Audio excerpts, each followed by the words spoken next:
Welcome to the Cookbook, where we invite guests on to share the ingredients of what has helped make them the successes that they are. All of it, the good, the not so good. You're not going to find anything half-baked here. And our kitchen gets messy sometimes. That's when the fun starts. So come on and join us.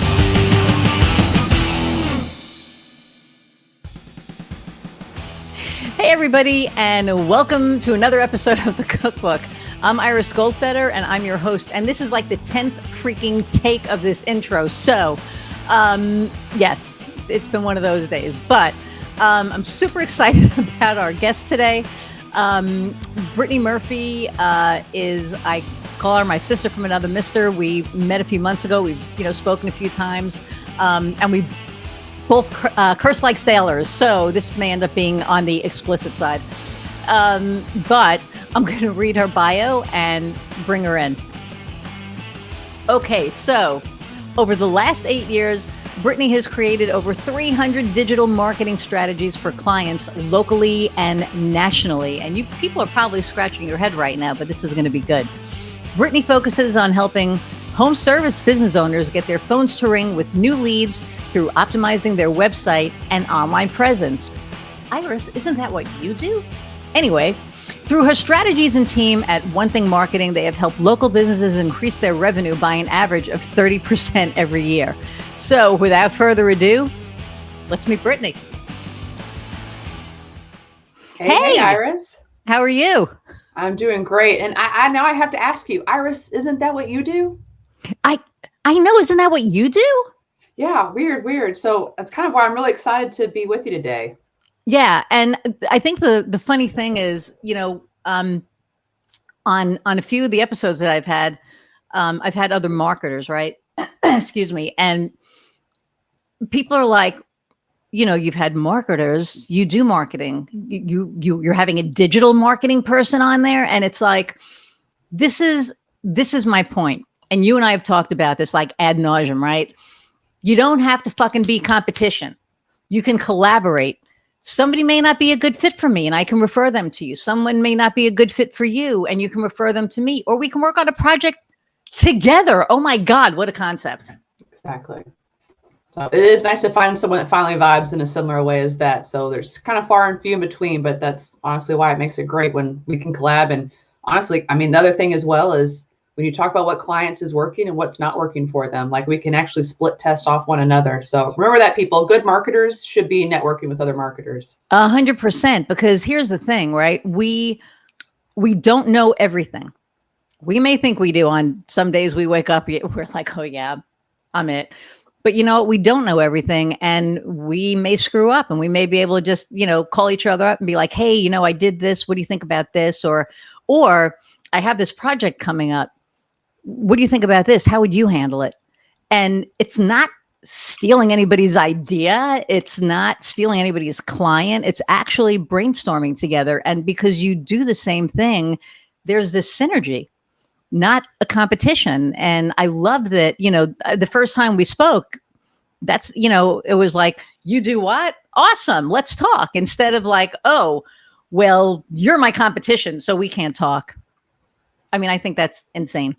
No, exactly. And thanks to shout out to Kat for introducing us. Yes. Well, Kat's the shit. So, I got to get her on here. I'm going to get her on here one way or another. So, but good. So tell us about you and what you do and your business and all that stuff and why you're the badass that you are. Yeah. So, just as you explained in the intro, I do very much similar things to you, Iris. Kind of what I focus on more is I'm covering all the sales and all the marketing. So really, that's more hats than just one in a sense, even though a lot of times sales and marketing go really close together. I'm the one kind of create all the strategies for ourselves internally that we're going to implement to get new clients. And then also selling new people on all the things we've decided we need to do for ourselves and that they need to be doing for their business also. But kind of what I've kind of been telling people as well, usually the question is like, well, kind of why are you doing this? And, why is Iris and I focusing on homes, trades in a sense? And kind of the short story as far as me, just a little bit of background, is I also grew up in a blue collar family. And so I really kind of understood working for a local business and kind of like a family business at that. You really kind of live and breathe by how the business is doing. So if there's not a lot of leads coming in, the phone's not ringing, well, that means that there's no business dollars coming in either. And that can be very seasonal based, or it can kind of be very inclement things we weren't expecting based. I have some clients that are roofers in Texas right now. And, although we love working with them and they love us, it's a hard time because they're not getting a lot of leads. There is the biggest drought that they've had in Texas in years. And so it's not just a drought of rain, it's a drought of leads. So it is kind of fun to have that background to understand exactly what our clients are going through, but more fun, to be honest, not working in that business and kind of not having my family in it now. They're getting close to retirement, focusing more on just helping them instead. So kind of doing the dirty work of the strategy that I know you and I both love. Right.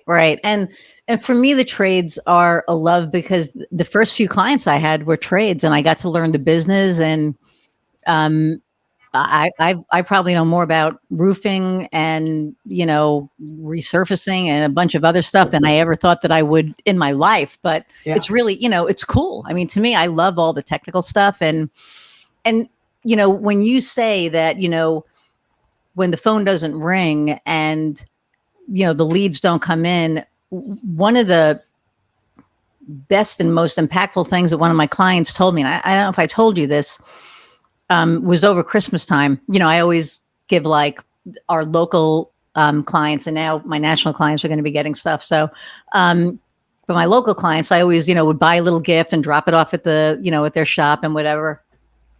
And so I did last year. And then my client handed me a gift back, and I went, "You don't need to do that," and he said, "No," he goes, "I appreciate you. You're part of the family." He goes, "I got to tell you something. It's not lost on me what you do." And I didn't know what I was like. What do you mean? And he said, "What you do, your efforts with the marketing and everything that you're doing, puts food on my guy's table." And you talk about a holy shit moment. I never looked at it like that. I mean, I knew that I was helping him grow his business. I knew that I was helping him bring more leads in and all that. I never looked at it as like feeding somebody. So that completely changed the trajectory of how I thought, how I think of what I'm doing now. Yeah. Completely changed it. Yeah. And I mean, I feel like it sometimes takes my clients to warm up to the personal side of the situation as well, where, when they're first coming to you or I, there's kind of like, hey, we need more business. We want to grow by this much percent, they come with kind of straight facts. They have a mission, it's great. But it's kind of usually once you like get under, you peel them back like an onion, you're getting through that strategy, you're kind of helping them prioritize what they're going after.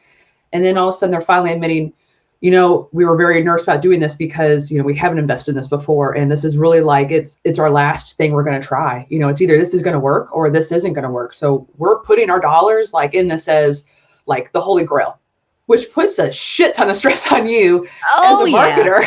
Right.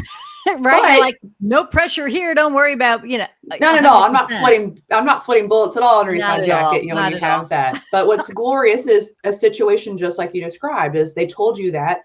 And within a couple months, things pick up. They're starting to see a trajectory happen. They're scaling their business and they're kind of understanding, oh, wow, like, I'm so glad I did invest that time in this person so long ago. And I mean, I'm saying 6 months as if that feels like 6 years. And for some entities, it's going to take a bit. I mean, you might be going against a huge competition. I mean, I don't know the situation, but seeing that. And then now, because you've had that personal touch and that personal level of, like, I know this means a lot to you, therefore I'm even more invested in this as well. And now they tell you those personal things, that I think that's probably what keeps you and I focused on this, where we're getting ideas at 2 a.m. and jotting them down, because it's like, I know this would help them and they'd appreciate it. So, this is the stuff that kind of fuels us. Right. And it's when he said that, and it made me realize the impact of what we do has, it made me view what I do differently. And like you said, it's, when you sit down and you work on a strategy with them. And I mean, I've had some people say, yeah, this is the last time I'm going to do this. But I've also had other people, be like, I don't know what the fuck I'm doing. I have no idea. So it's for you to show me. And it's like, okay, well, here's your current state. Here's your desired state. Let's sit down and, we'll look at what you need. Yeah. And that's the fun part for me, because like you said, right, they're kind of like, oh, I never would have thought of that. Well, yeah, that's why you hire us. Is because you wouldn't have thought of that, because I have met so many business owners that they're like, oh, I do my own marketing. I know what I'm doing. Really? What's your ROI? Well, what do you mean? How much is your how many leads a month are you getting? Yeah. What's even your budget I don't on your know. marketing? Right. Well, I don't know. I mean, I get a lead, I run out, and then I do the job, and then I come back. I'm like, right. So you're going after the leads, you're going out, you're doing the job, you're coming back, you're getting another lead, you're going out, so your sales are probably going like this, like a roller coaster. So for people who can't see, I'm doing like a roller coaster hand gesture. She's rolling with the homies from Clueless. I'm rolling. If you ever saw that movie with Brittnay Murphy. So because they're going to have a great month because they just sold the month before, but now they have to go out and do the damn job. And now they did the job. So now they have to go back, get the other lead, and go back and do the other job. And when they work with us, they don't have to worry about that because the leads are coming in. So all they have to do is do the job. Great. Here's another lead. Go finish the job. Have your team do it, whatever. And when they realize that, and it actually, you can see when it clicks, right? Like you can see them go, okay. Yeah. And that's a beautiful thing, and even, I'm not sure if you kind of feel the same way or you do this at times. I think we're all guilty of it. I mean, in the first sense, like we all kind of came here in a sense of we're good at this. I mean, that's kind of where our name came from. Like you might be good at this one thing. Like if you're a plumber, you are a badass at understanding how plumbing valves work, the flows, like the connections. I mean, how you need to design the grid system so shit does not come into someone's home, all those kind of things. That doesn't mean you need to or are going to be able to design what do my clients need to hear from me, so therefore I should market myself. And so it's kind of one thing anytime I talk like entrepreneurship, or if you're a business owner or like a partner, like what the heck should you be doing? Like, delegation's one of the first things like I would recommend once you have the funds, to do that as much as possible, because like you're not good at everything and you're never going to be good at everything. And that's fine. So offload those things like you're awful at first. And I really do think outside of like bookkeeping, payroll situations, because that can be very technical and tricky. And no one wants to get audited and have shit go down in a bad way. Right. Maybe your books is something that you kind of get that professional pretty quickly for, because it's also time intensive unless you were an accountant previously. But marketing, something where like you can do some things yourself, but like you really need to offload as much as you can in that department, because even though like we're marketers, and this is what I was going to ask you, hopefully you don't do this too much to yourself, Iris, but we're the shoe cobbler's kids. Like we're the redheaded stepchild in the family, because when it comes to doing our own marketing, here I am saying I'm the marketing director. I create the internal plan. I execute the internal plan. I do everything sales for the external side of it. I don't get my way all the time. I don't get through these things as quick as I need to do. I'm trying to create a lead magnet. I just don't get through those things as quickly as I wish I had. But once I have those things, I see how much quicker and more efficient my time's being utilized, having those things in place, where it's like, shit, if I would have had someone do this for me a month ago, the fact I could have been using this, my time could have been better used for my sales side of my business. 100%. Versus the marketing side. And this is a marketer saying, I understand marketing. I know what the game plan is, but even I don't have time to wear that hat all the time. And when you do a lot of marketing and sales pick up, you really do take off that marketing hat, because, you have to focus on sales, because that makes sense. We all know we still need to tend to the plants that we're not watering, but like, we don't always do that. We don't always kind of follow that advice, because there's only so many hours in the day. So I hope you don't do that too much, but it is one thing. I know we do it as a marketing company, so I can only assume entrepreneurs, solopreneurs, anybody that does not have like an internal person or an external marketing company doing that for them already, it's hard to wear all those hats. And you are going to suffer more from having that bad game plan on that than maybe keeping that hat on too long. Right. And I think that, and I did have that issue, and I hired not a VA, but an EA. So, Hayden, who's one of the dames, has handled by Hayden. And so she has executive assistants, and these people that she has on her team were assistants to CEOs for at least 10 years. Okay. I was about to So ask what they makes have, it so much better. Exactly. oh my God. And it's way more expensive than a VA, but you know what? It's worth every penny because it's less shit that I have to do, and they're doing it right. And they're not doing it. You know, I've worked with VAs before, and they were okay for menial stuff. And I don't mean that to sound bad. That's going to sound really bad. And I don't want it to, but you know, a virtual assistant at like $5-10 an hour, $15 an hour, or, you know, an executive assistant at, I'm not going to say what I'm paying, you know, it makes a hell of a difference.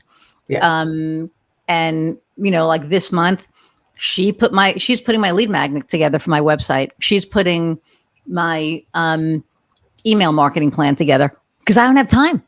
Yeah. I'm like so busy. And what's the saying? The plumber always has leaky pipes because they're always so busy fixing everybody else's pipes that they don't have time. You know, their wife's like, why the hell aren't our pipes fit? Well, I'm out here fixing. Do you want me to make money or do you want me to fix our pipes? Right. Yeah. And that's kind of what this is. But I was able to, thank God, get to a position that I'm like, I can take that off my plate and focus on sales.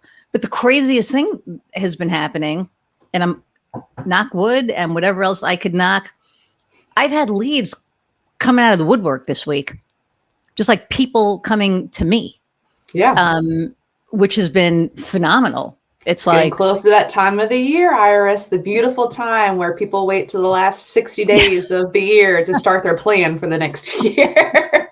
Yes.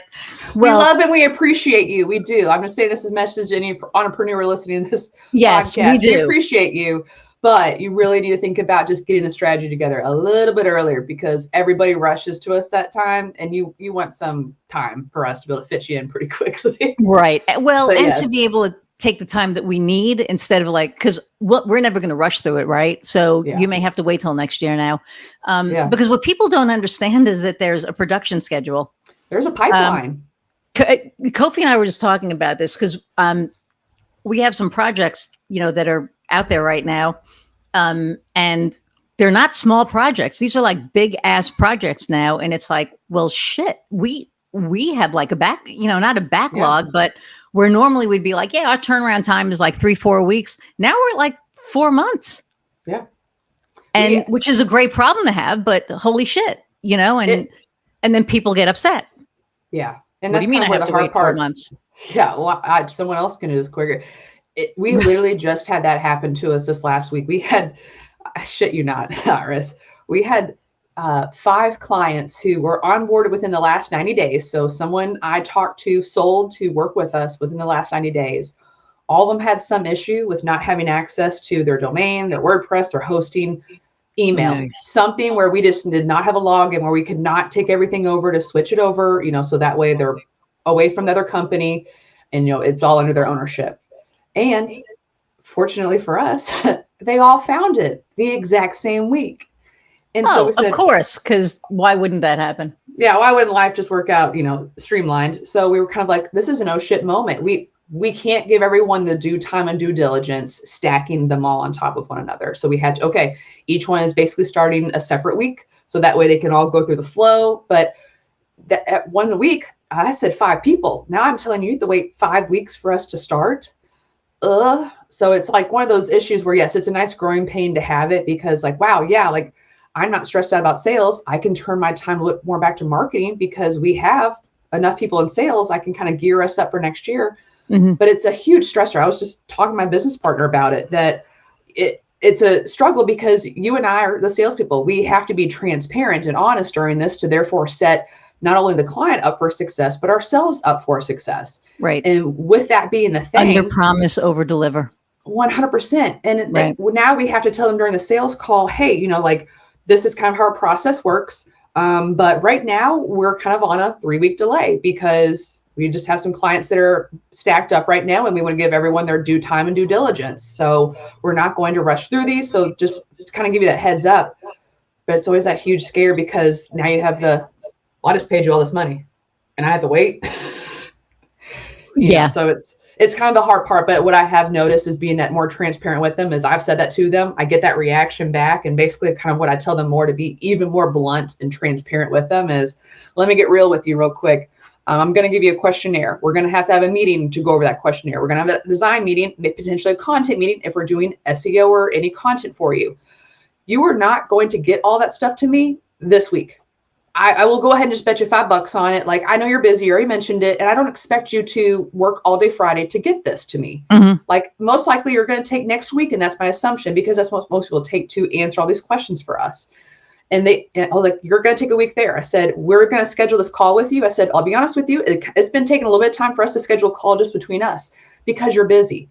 And, so if we get into your next open calendar event, well, it's most likely going to be the week after.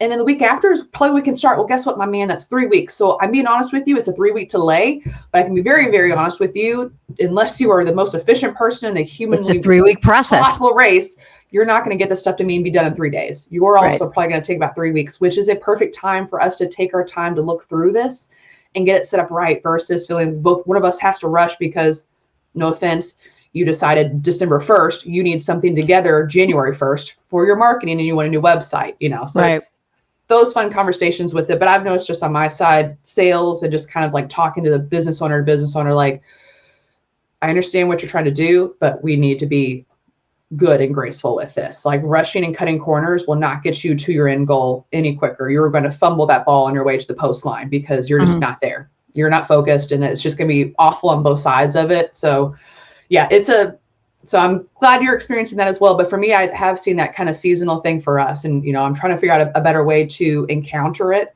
But we are getting to where, Q4, it starts to pick up some between holidays. It does dip. But I do notice January 2nd, 3rd, or whatever day people are back in the office, I'm flooded with contact forms like the following days after that, because it's, January, what's our 2023 plan? And they're finally getting into it. So maybe that's something I'm still trying to work on myself on how to kind of manage that to make sure that it is sufficient and efficient as possible. But we can't control seasons, just like our trades can't control the weather to understand, hey, there's no rain, like our roofing business is not going to do well. We need to do other things versus it's hailing and pouring. How are we going to get all these jobs in and done at the same time? Yeah. Yeah. And it's a good problem to have, but I think a lot of the people I deal with anyway, they get it. Like one of the things that we're working on today is this website, and it's a big website. I mean, this thing is like going to be, because he owns the one business, but then he's, acquiring 4 more businesses. And so we have to put all the products and, I said, you just hire CSR. We'll build it. You want to save a shit ton of money? Have the CSR enter the products, because if we enter the products, it's going to A, take longer, and B, it's going to cost you way more than it would be paying, your CSR. So, but I said, normally I would say for a website, 2-3 weeks, something like that, for just like a quick 5-page. I'm like, we're looking at least 4 or 5 months. I said to get this behemoth of, of a site done, but we can do the mothership, if you will, and we could get that done in about 8 weeks, and we can start there and then kind of, and then it also helps with them with paying because it ain't cheap. Yeah. It's nice to break it down into payments over the course of that. Right. And also doing it in phases. Right. So, yeah, and there's a saying, which I hate, but if I say it, PETA will kill me. So I have to think of a different, how do you eat the world's largest pizza? One bite at a time, right? So, and that's what you have to do with this, because this is such a big project that, and I remember, God, when I first started, I would get a big project and completely freak out, like, how in God's name are we going to get this done? And now it's like, no problem. We kind of look at it, and that's where experience comes in, right? You kind of look at it and go, okay, there's potentially going to be, I don't know how many websites with this thing. So we're going to have the mothership. Let's get that done, because that has like 60 pages on it, 70 pages on it. Yeah. With the rest of it. And that's without any of the digital, piece and getting all the other stuff together. So this is just the website. And, the client understood. He's like, okay, I get it. Let's do it that way. I went, all right, thank you. Yeah. Because, Kofi's back there going, dude, what the fuck? And I'm like, I know. So, Yeah. Well, and something I feel like I've heard from a few people when they get bids from other competitors, which I love because I try to ask questions, understand what are they doing. I'm just kind of curious what's going on in my market. But some of the big guys here, the big ones I'm talking about are the ones that are like downtown with the marble floors, and you're paying for those bad boys in your pricing usually. Their websites, I mean, yeah, they're a very big chunk of change, but they're also still like a 6-month project. And it might not be an e-commerce website, like what you're building. I mean, a huge catalog is, yes, that 100% makes sense, but they could be doing just something for a local business that's really, yes, big, but at the end, it's maybe 25 pages total. Not like dynamic, crazy code, anything, but like they wanted the name, the kind of the security that went with it. But right. the only good thing is at least when they get that bid, if they don't like the price tag, they come to me and they're like, well, they said it was going to take, 4 to 6 months to get this website up. And I come back and I'm just like, 2 to 3 months is what I'm looking at. They're like, done. Like that makes total sense. Like, yes, I wish I had it yesterday, but in comparison to like that, like since you and I are local, like we can kind of be like more agile, I feel like versus kind of when you kind of go with some of those agencies with it. But they're still the ones that have the quick turnaround time, but I feel like you kind of get what you pay for with some of those as well. I was just going to say that. And that's what I love about you. Yeah, you get what you pay for. And if you get a rush job done, it's going to show. It's going to show. So of course this is, for entrepreneurs and all that. And so what were you doing before, you became an entrepreneur with One Thing? What is your background? So beforehand, Iris and I were talking, I let my accent out a little bit or a lot.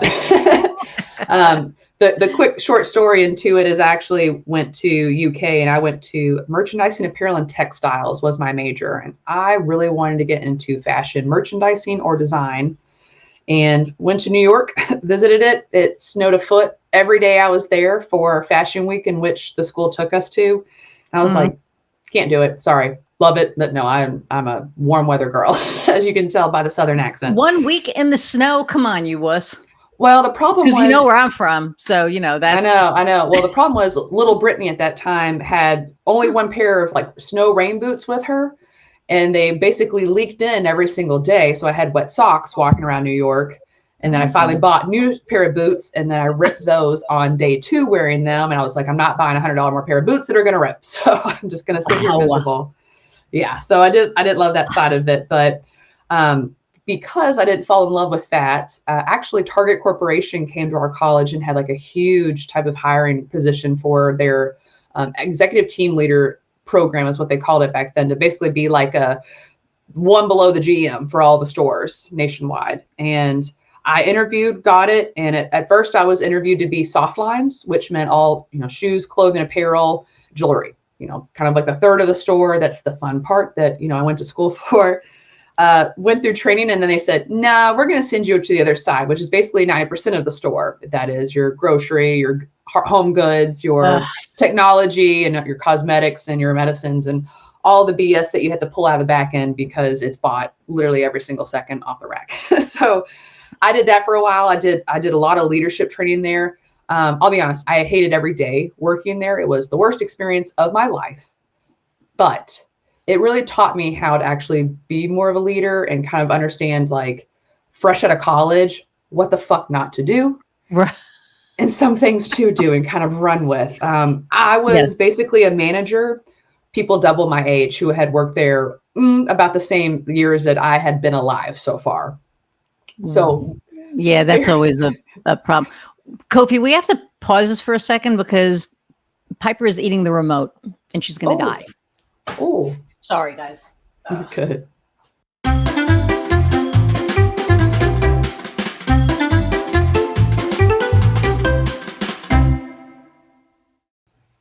So you were talking about, okay, so full transparency, because this is a fully transparent podcast.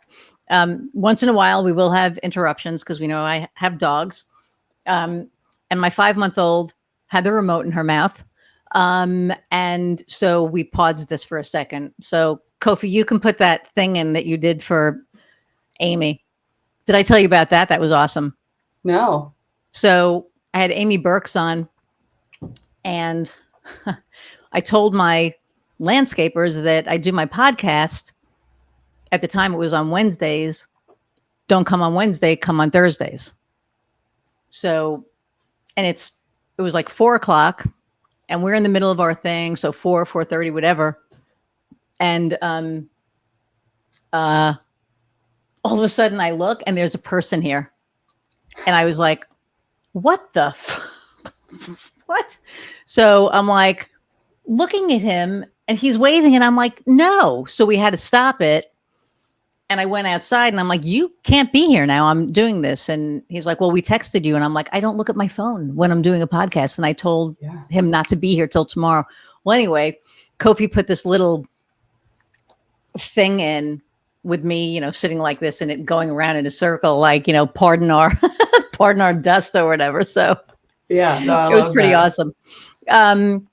Okay, so do you remember where you were? Yep. Good, because I do. So.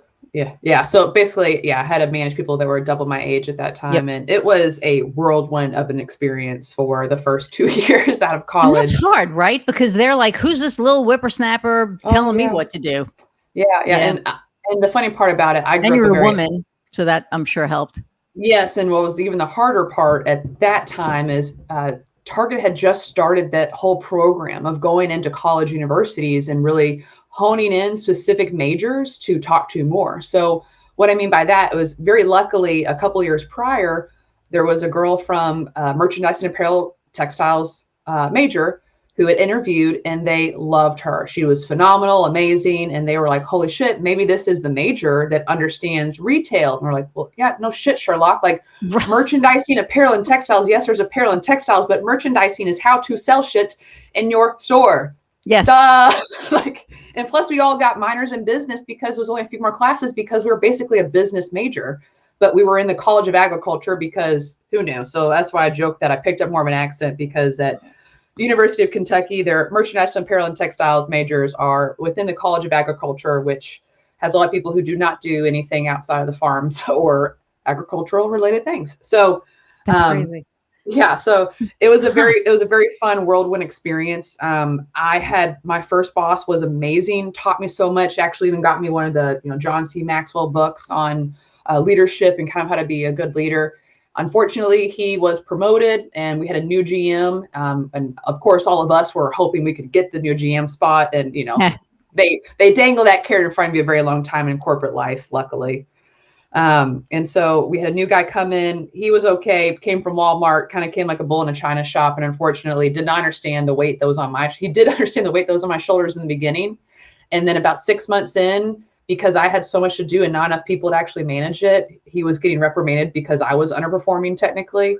And then our relationship just divided because well, why isn't this done? And I was like, you literally talked to me last week. You saw that 3 people called in. I had to do this by myself and I worked 80 hours last week. And this is a 200-hour set to complete. So what do you want me to do? Like, if I don't have the body power here, like I'm calling people left and right, I'm just going to come go through it. So it was one of those times where I'm very glad I got out of the corporate life not right after that. I had a job in between then in One Thing Marketing, but it really kind of taught me at that time, like, I didn't know how to stand up for myself.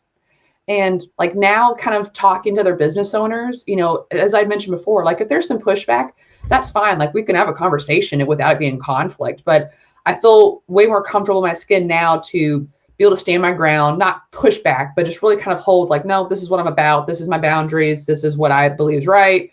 And I know this is going to work and that's fine if we don't jive like that. But it was kind of one of those things where like so it's basically those first 3 years out of college were just everything related to that until I kind of luckily found One Thing Marketing and was at that time a complete startup with only the owner. And that's kind of when I jumped on board with him and became the complete business development side of everything. So that's sales, marketing, and also client management was my previous position when I was first with that. So I manned everything, but physically building all the websites because he would do all that for me, but I laid them out basically. So it was nice that he was like my VA.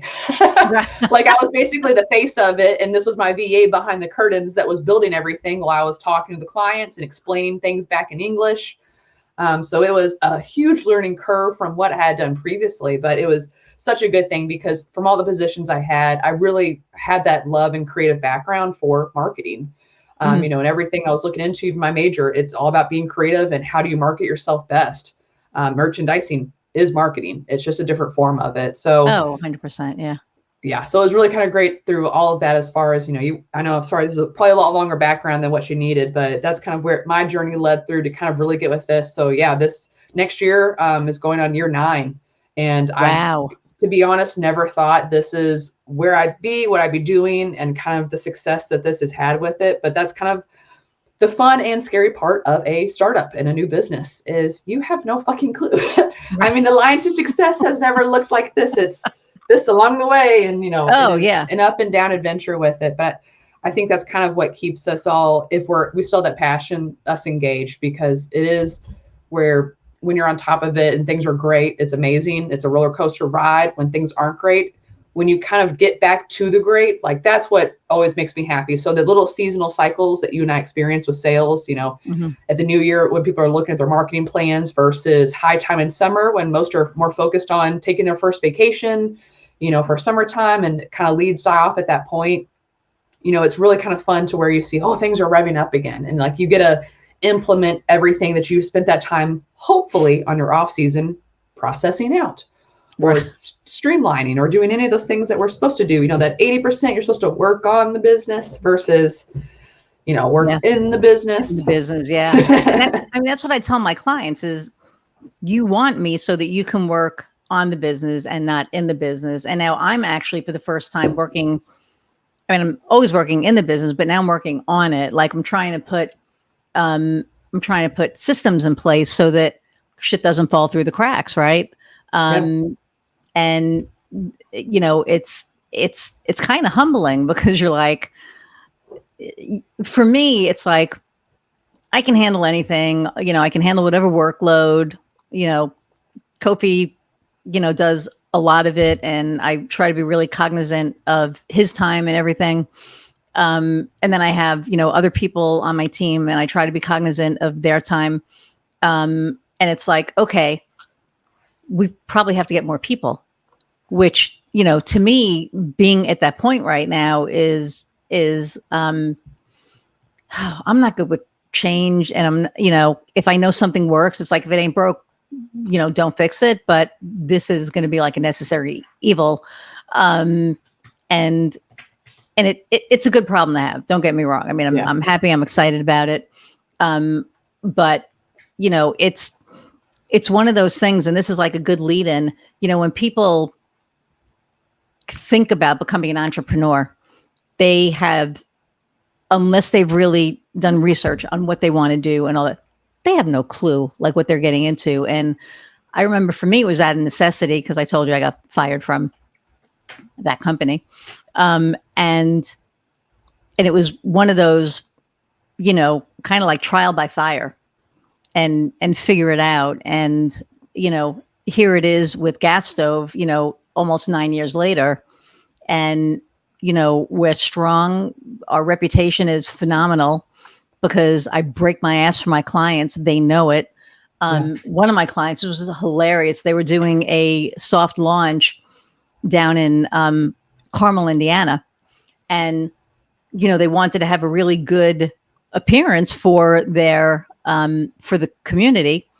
And in the bathroom, their toilet paper holder was broken. Like it wasn't sitting on the wall right. So I was like, I'll fix it. I'll bring my drill before we open because I had to help them with the banner anyway. I'm like, I'll just bring my drill and fix it. And Julie was like, you're going to fix my toilet paper holder? I'm like, yeah. So part of the experience. I mean, I know how to do it. So I do all that shit in my house. I can do it for you. We read blogs about it. We can figure out how to pick up a tool and actually do it. I mean, hello, right? Well, where women's is.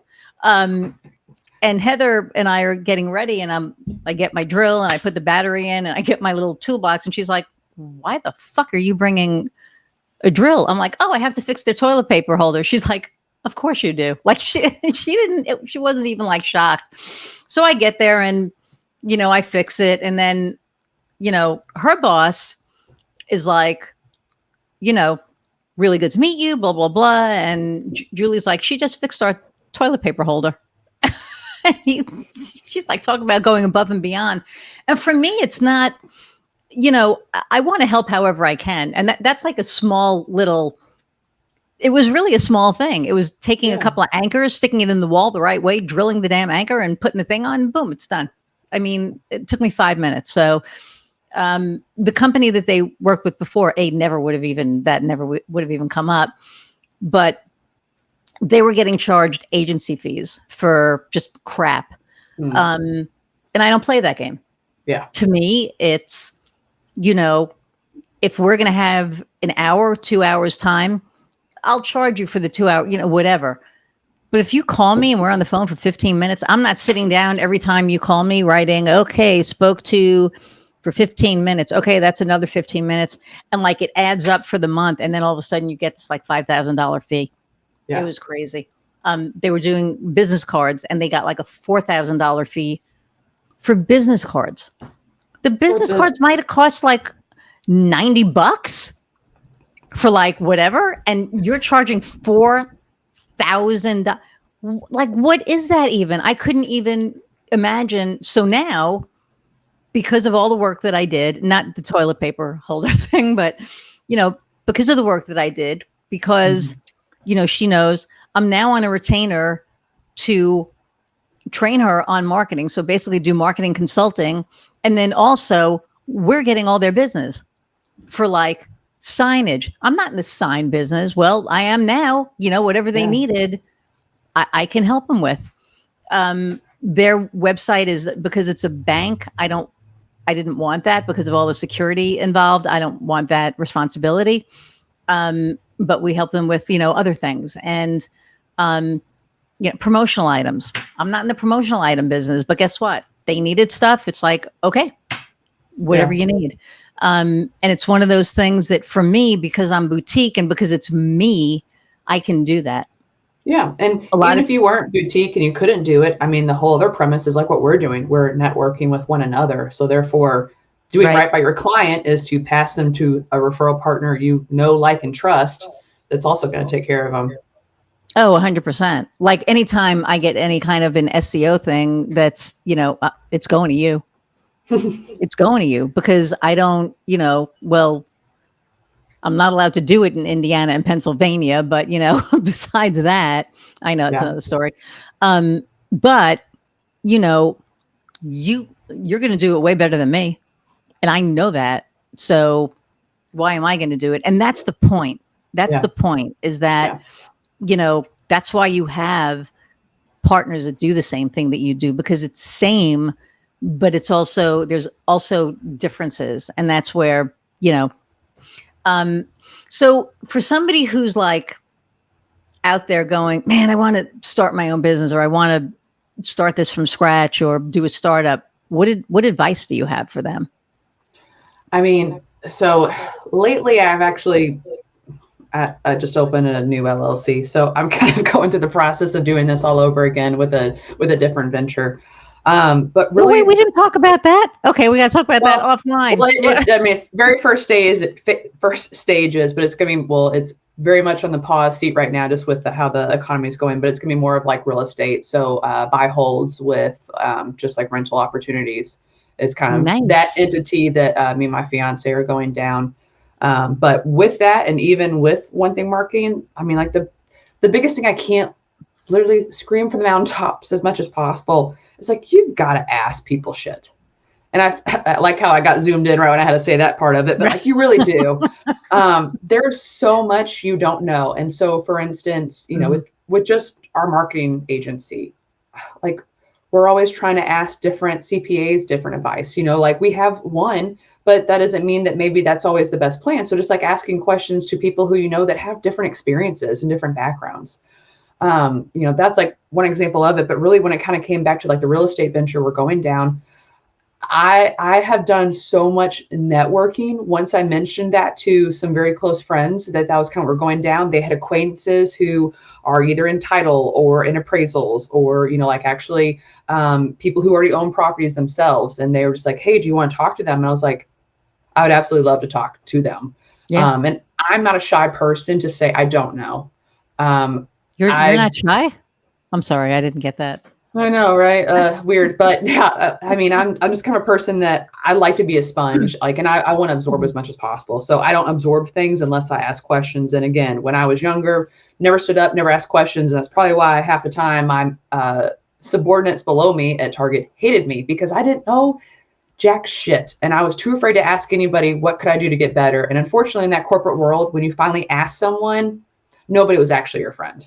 It was the worst thing. I mean, I had people who I went to college with that, like behind my back were basically tattling on me versus giving me the advice of, hey, this person over here has not been working the last 3 hours. But instead they tattled on me because I didn't walk around the building enough to see that person not working. I'm putting out fires. I'm the manager. Like, I'm the person that is, I'm the LOD, the leader on duty. So what that means is anyone with a walkie-talkie that says, I need the manager, you're that bitch that has to go answer that problem with some person that wants to return something that they used 18 times and it has no nail polish anymore, but they didn't like the color. It's situations such as that. You're the one that has to go deal with. It's the small fires that every business owner has to kind of come up with. And I apologize since I got a little bit off topic, but what was the original question I was trying to get your answer to? We were just talking about like what advice you would have for entrepreneurs, but just to get back on that, I managed, I'm old, so I managed like a service merchandise back in the day. And I had to do the same thing, except I was responsible for the whole store. And so there were, it was a catalog store. This is like way before your time, but you would go in and there was like a computer. Oh my God. So you would place an order on the computer, right? You would like write it down on a piece of paper, and then you would look in the computer, and then the thing, why are you crying? I'm sorry. My dog is crying. I'm sorry. Hang on a minute.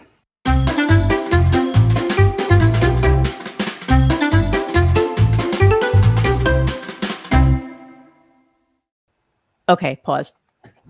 So, as a manager there, I was responsible for everything, and we had it was called a pickup area. So you would go to the computer, you would place your order, and then the order would go upstairs, and then they would fulfill it. And then at the pickup area, there was like this a conveyor belt, a down conveyor belt. So they would throw the order on the conveyor belt, and it could be like an armoire, like a jewelry armoire. It could be like a telescope. When I was working there, I'm so freaking old. Like Tickle Me Elmo and Nintendo 64 came out that year, and it was insane. Yeah. So I feel it. And when I started working there was this one guy, Bill, who was, he had to be 65, 67, something. He was like close to that. And I was like 32, and he was working there like forever. And I had to kind of direct him, and I'll never forget. And I was very respectful about it, because we're respectful about it. And I did ask questions. I'd be like, I don't understand this. Mm-hmm. And he'd be like, well, little lady. And so finally I said, Bill, can you not call me little lady? And he's like, honey, you don't get your panties in a bunch. And I'm like, okay, this is not going to go well. And, whatever. And then now we fast forward however many years, and I'm in Lafayette, Indiana. And I have this guy who is going to be a client, and I'm getting ready to do a presentation. It's him, and he has a partner, getting ready to do a presentation. And he goes, where's the owner? And I said, I'm the owner. Like, why would you? Well, isn't there a guy involved in this? And when I first started Gas Stove, I had a kind of like a partner, Lee. And I said, no, he kind of works with me. I own like everything is in my name. And he's like, well, is he coming? I said, no, he's not. I said, I don't think this is going to work. So he goes, honey, don't get your panties in a bunch. And it shot me back to like those days, right? And I kind of looked at him and I said, what? And he comes over and he put his arm around my shoulder and he said, you women are just too damn sensitive sometimes. And I pushed him away and I said, don't ever fucking touch me again. And I looked at his partner and I'm like, no, this is never going to work. So I unplugged my little presenter and I took my laptop and I left. So later on that day, his partner called me and he goes, we really want to work with you. So what if you just deal with me? And I said, no. And he goes, what do you mean? I said, if you get hit by a truck, I'm stuck with him. And he was like, yeah. Good point. Because I was like, I will never.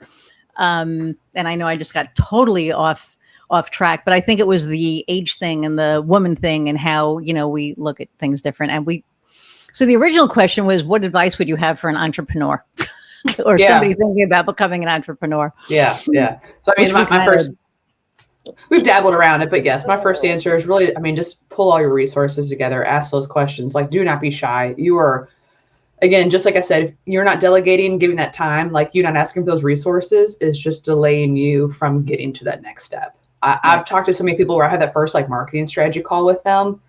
And I can see kind of like that sense, like, I'm sure it's like that sigh of, oh, okay, I understand this. This makes sense. This is neat. And you're like, I usually try to make sure you understand what you're going into because, you're going to invest in this. We're going to invest our time in this and we want to make sure it's a good fit. And they're like, no, I didn't think I'd understand this. And I've like been holding back marketing for months, years, whatever time frame they have, because I was kind of too nervous to talk to someone about it because I was afraid they're going to talk over my head, that it would just be so complicated. I was already so scared of it that it stopped me from even taking the first step to do it.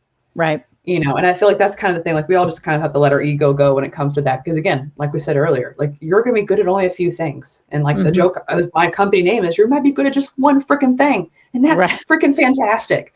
You're great at that. There's people that are great at this many things. And that's a big zero for those who are just listeners.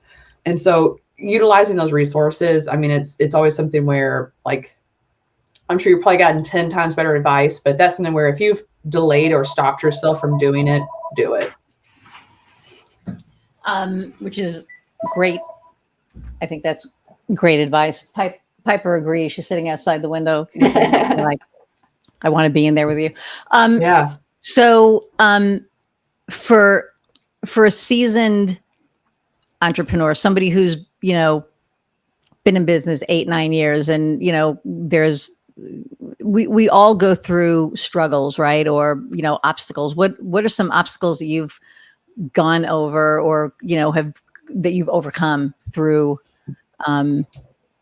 what you're doing? Yeah. So as far as obstacles, it's current, it's always going to be an ongoing problem, but really for us, it's kind of hiring. Just as you mentioned earlier, we're talking delays, we're needing to somewhat scale our business to match demand in a sense to therefore we can still give really good time to everybody, but, we also want to grow.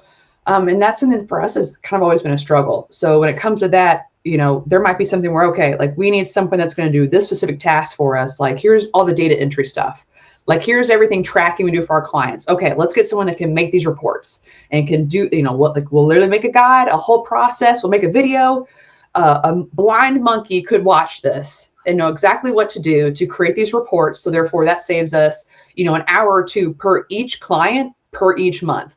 Holy shit. Okay. If you have 20 clients, boom, there's 20 hours each month we're already saving. Huge benefit for us to do that. Problem is, can't find anybody. You can't find anybody. And and the hard part is that's kind of where I love work with the trades because that's usually the thing they always say to us as well. And that's kind of why I mentioned like we do ads, but most times my trades don't include it because my guys don't have the ability to scale their employee base.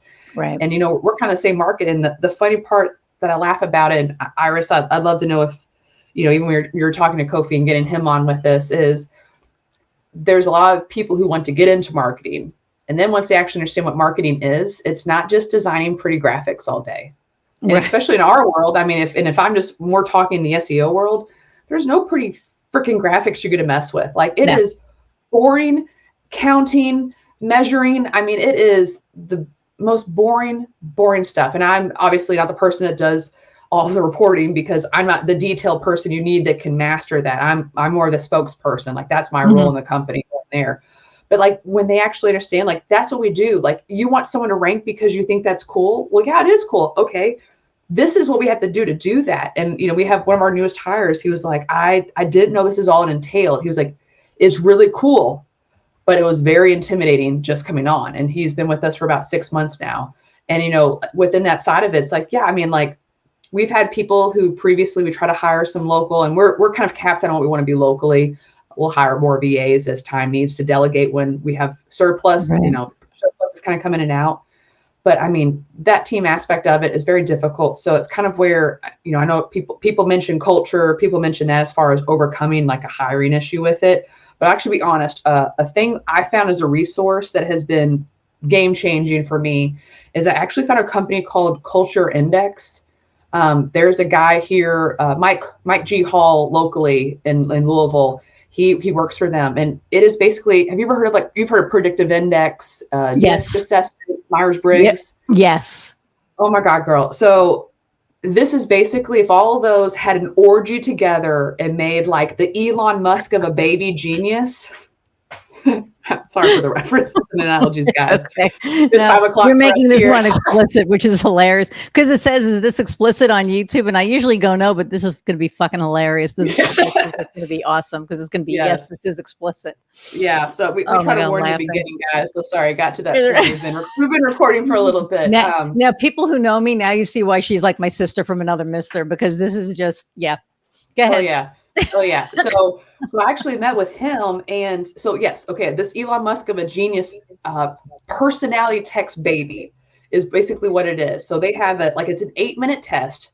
You select different words that you think categorize you. They actually have like what do you call them? Not time bombs, but that little not Tetris game, but that little mind game where like you clicked on Minecraft or whatever. The old computer game. Oh. The bombs kind of Kofi, you have any idea? Whenever it comes to us, we'll think about it. Yeah. But anyways, sorry, yes. So it tells you all of that. And then it basically tells you a lot of parameters as far as everything about your personality. And it is the most accurate, which actually they don't advertise this, and I don't know why they don't, but like you can actually use this in your hiring process, and it's 100% legal because it has a 98-point-something% accuracy. Yeah. Well, a lot of companies do use them. They will have people take them. And I think I'm a DI. So. Well, I'm an ID, so no wonder we get along. We're pretty similar on that nature. Yeah, I'm like back to back. Like mine are like literally this much far apart. My S and C are like base low. Yeah. I have no patience and I have no attention to detail. So like I'm making strategies. Like I'm really getting to the point because this is where my mind can focus detail. But after that, I have to move on to something else because I can't be the horse with the blinders on for too long. But anyways, they have just so like it's accurate. We can actually use it versus like PI is I think 80-something%, which technically it's not legal to use that for hiring purposes. But what we've done with that is we had him come. He tested all of our employees, and what you test on is who you are, and then you test on exactly what you think this job entails. And what we were able to see is who's matching on what they are just like naturally with what that job is. And so a problem we were having was getting the right people in the right seats and to stay in those seats. But the problem was we were actually starting with, we didn't have the right people even in the right seats. And so it's kind of where that helped us a lot with hiring was, okay, we need to describe these jobs as to what this personality type is and what they'd be doing, because that speaks to them more. You know, if you're trying to hire someone for sales and marketing, you're going to need to say more things that would appeal to me and my personality type versus I need someone who's calculated, data-driven. You know, like if you'd use those words, I'd be like, well, that's not me. I can't market for you if that's what you're looking for. And kind of going through that. So it's really helped us. And one thing I learned about myself is my we versus me team player aspect. I'm a huge we player. In sales, you have to be a me player, which means you're okay with rejection. You're okay with basically being turned down and still being consistent and persistent, kind of pursuing those things. And so from that test with that, I talked to my business partner. I said, okay, You have to work with me because I'm about to change a whole marketing strategy for us internally because I need more warm leads as much as possible because this is where I'm getting burnt out. Right. And, this was last year. So I was like, I'm at year 7. And I was like, I'll be honest with you, man. I was like, I'm kind of getting the 7-year itch.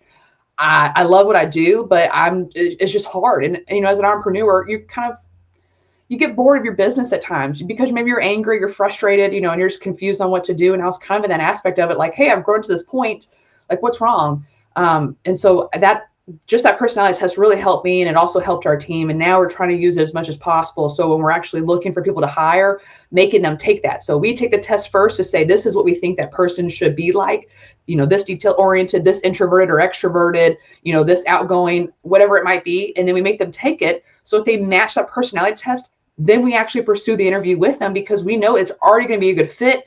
Now we just got to make sure it's a good person because no personality test is ever going to be able to tell you if someone's a good, genuine person, if they're a cheater or a liar behind your back. I mean, like, you're not going to learn that side of it. So it's, it kind of really helps on that side of it. So I try to tell that to my trades just because I understand it's such a problem with it. But if you can get the right butts in the right seats, like, that's the biggest obstacle and one of the biggest ones to help your company grow if you can get over it.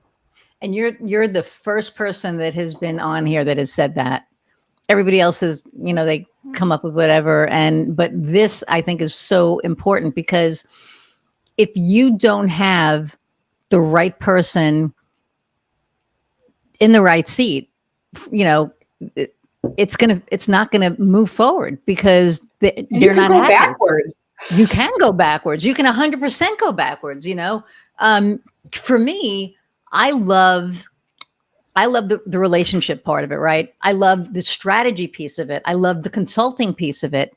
I suck, if I were to build a website, it would take me like what takes Kofi a week would take me like 5 months. I just, that's just not where my strength is. And so, to know that just makes it that much smoother. And so thank you for that because nobody's ever said that. And I think that's really important. So for you seasoned entrepreneurs out there, get the asses in the right seats. Okay. So, and this is something that I'm actually working on with some clients. As you can see, my angel light is coming in. The angels are singing. Okay. No, it's still there. Okay. It's okay. You're like Beyonce. Wear your halo, girl. I am. My wife. Whatever the new sayings are. Giant lie. But so, what is your differentiator? And I'm doing something with clients now that because people don't, people look at what they do and they look at what their, for lack of a better word, competitors do, and there's a lot of similarities. But what makes you different from another marketing agency? Like, why would somebody choose you over me? No, over somebody else. I'm teasing. I had to say that. There's different things they can go to each of us for. I mean, that's always kind of been a hard thing. I mean, you're trying to explain not only why you're great, but you're trying not to like out the other person to make yourself look bad. It's always like that fine line. I joke when it comes to sales of like, so I love the way you phrase it. Like, what is your actual differentiator? So I'm gonna give you something we've created, and it's not that it's my biggest differentiator because honestly, I think Iris is a great competitor. I have nothing to say to throw her under the bus. So what I would prefer to talk about is something I'm trying to incorporate in our own business and our own process to be more advantageous to our clients in hopes that they really gain the benefit of it. And what that is for us is we have created with our ongoing clients what we call unlimited marketing coaching.